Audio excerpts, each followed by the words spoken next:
Who cares about The Last of Us anymore? Genuine question. If you do, let me know why in the comments. I really want to know. I want to know who wants Season 2 of The Last of Us HBO show. Who is the target market, who enjoys the show, and why? I am so interested because, as a fan of the game, acknowledging the game, singular, acknowledging the gap between the game and its adaptation on HBO. Characters, storyline, ideas, execution.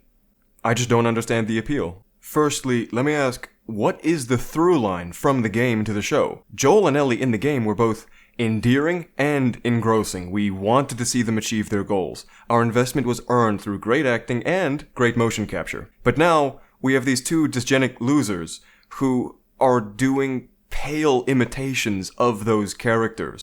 I don't see what they, as actors, are bringing to these roles, besides problems. Funny enough, this new actress they got playing Abby, Caitlin Dever, looks like she would make a better live-action Ellie than Bella Ramsey. And I don't mean the younger Ellie, I mean specifically 19-year-old, 20, adult Ellie. I don't know who thought casting Bella Ramsey or Pedro Pascal was a good idea, but blatant miscast, and I will die on this hill. Then, as for lore things, the show doesn't use spores. One of the most dangerous aspects of the cordyceps fungus in the game was that it was airborne, and that if you were to breathe in enough of these spores, you would turn, which is why they had gas masks. This, for whatever reason, wasn't a thing in Season 1, but they did introduce these vine tendrils that spread underground.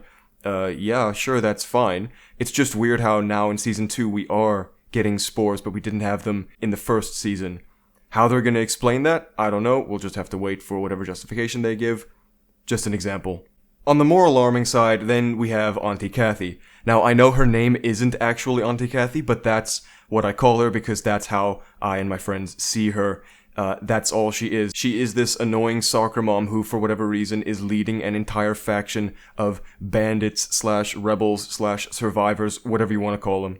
We're in the post-apocalypse, there are roving gangs of criminals, there are military and government strongholds, but there are also these communities of quote-unquote survivors, militia, who have banded together and who essentially operate on warrior culture until they can work up to the point where they can provide for the people in their community like they are in Jackson. And somehow Auntie Kathy has risen the ranks to be their leader. Now in the show, it was her brother who was leading them before he died.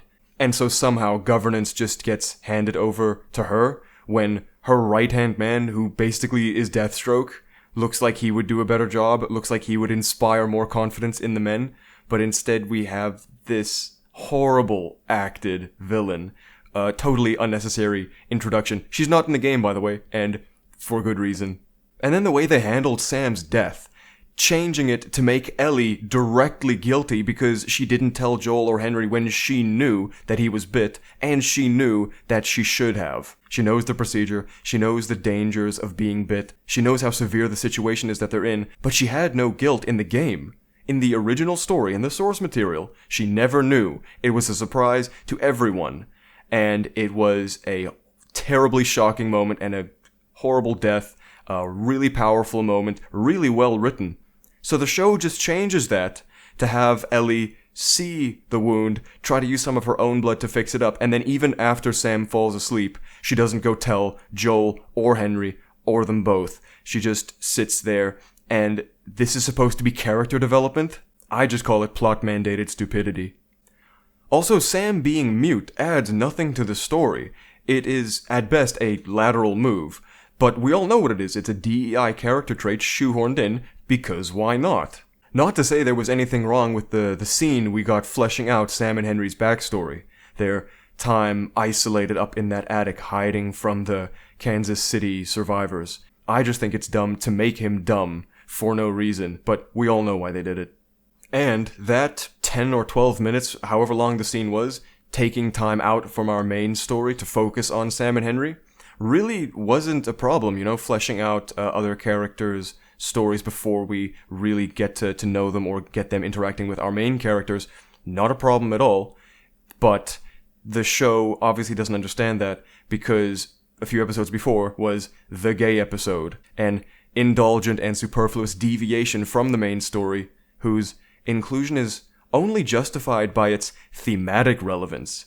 It rhymes, yeah, whoop-de-doo, so does Aleister Crowley's scat poetry. That doesn't mean it's worth the time it takes to consume it. It also has set a precedent that other shows, such as Invincible, have wholeheartedly embraced, as though having an emotional tangent for some queer side characters equates to good storytelling. It's not revolutionary, it's not interesting, it's just pandering. I'm not homophobic for saying that because the issue isn't that they're gay. The issue is that the source material was significantly altered to facilitate DEI pandering that the showrunners know full well they can defend and rationalize by labeling anyone who is critical of it as homophobic. And then maybe the most insulting change from the game to the show is Joel, 'cause he's a bitch now.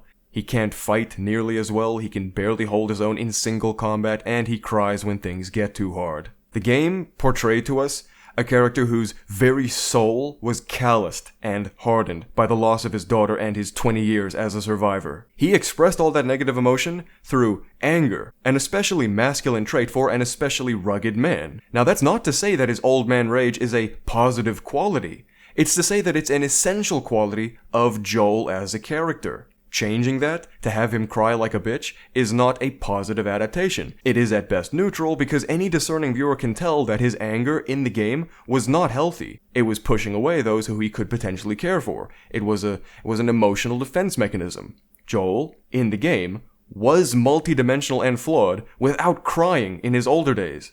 The death of his daughter is one matter, a totally understandable tragedy to cry over. His intense conversation with his estranged brother is a completely different matter, and the change was obviously to emasculate him. Pedro Pascal may as well be the poster boy for vasectomies at this point. Have you seen what the real Joel can do?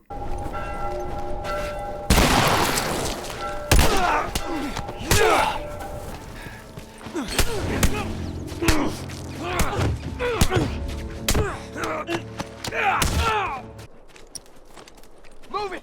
Don't let him get you!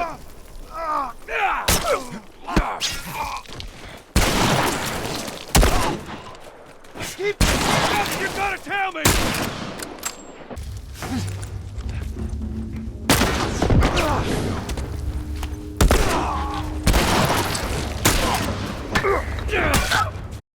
The Last of Us Part 2 is artistically compromised.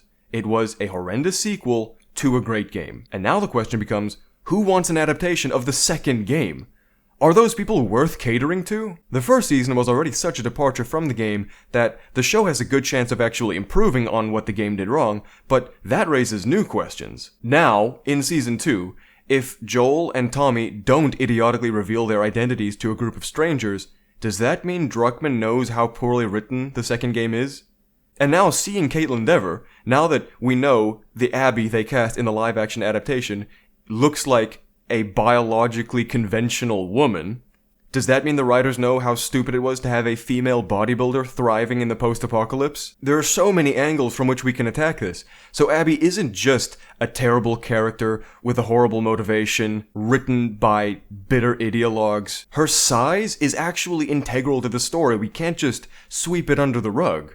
Not only is her physique physically impossible without steroids in those conditions, but her physique distinguishes her from other characters.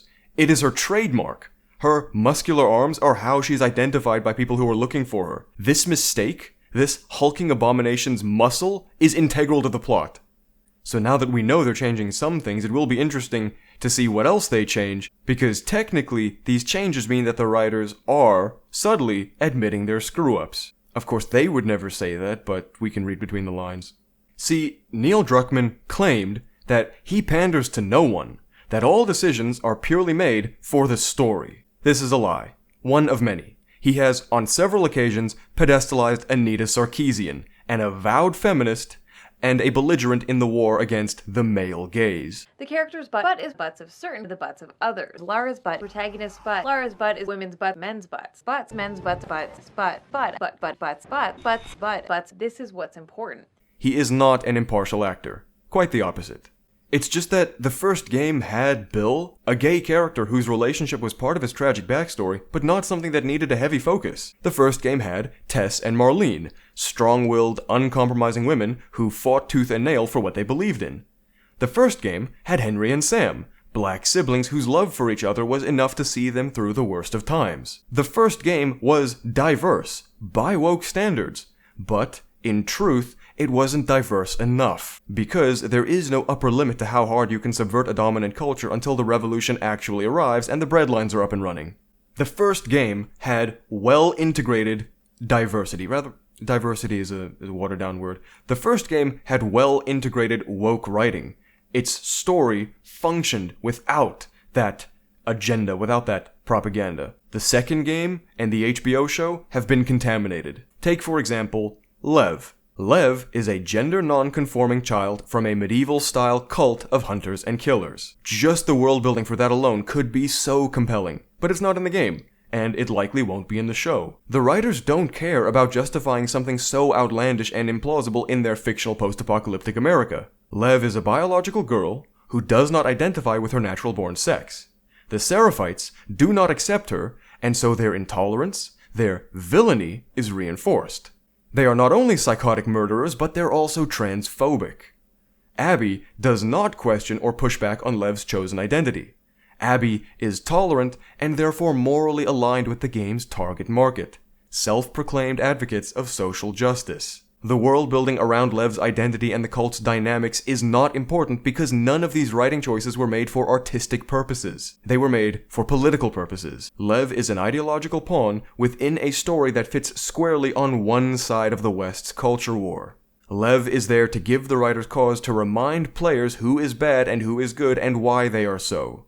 The Last of Us Part 2 and the entire HBO show are artistically compromised for the sake of pandering to currently trending sensibilities and getting one over on the chuds. Neil Druckmann lied when he said that he panders to no one. The proof is in the pudding. He admitted when talking about the first game that he had a feminist agenda with Ellie. Thankfully, he didn't have the creative control to go full-blown girl boss, at least back then. But that's not the only lie he's been caught in. He said that he couldn't imagine The Last of Us without Ellie and Joel. He said The Last of Us is about those two characters and he couldn't imagine the story without them. And forget about what the man said. One of the early trailers for The Last of Us Part 2 showed Joel meeting Ellie out in the wild in a deliberate bait and switch. That scene does not take place in the actual game. It is a completely different character because by that time in the story, Joel is dead. Another thing they lied to us about. Neil Druckmann has no creative integrity and will say whatever is expedient for him. We are, sadly, still in the throes of the woke era. The whole cultural subversion subgenre is now facing more pushback and vitriol than ever before. Deservedly so, but we're not in the clear yet. We still have these ugly, insecure, preachy works and ideas embedded into them to endure, but once we're past this zeitgeist, once the woke era is fully in the rearview mirror, people who are paying attention will be able to see that The Last of Us is a good video game from 2013, and, beyond that, an IP that was exploited by a narcissistic loser who couldn't create anything as captivating or lasting on his own terms. And yes, it is mean what people are saying about Bella Ramsey online. She didn't choose her face, guys. Come on. But, at the same time, the showrunners could have chosen not to cast her. And we, the audience, can choose to ignore the whole sordid affair.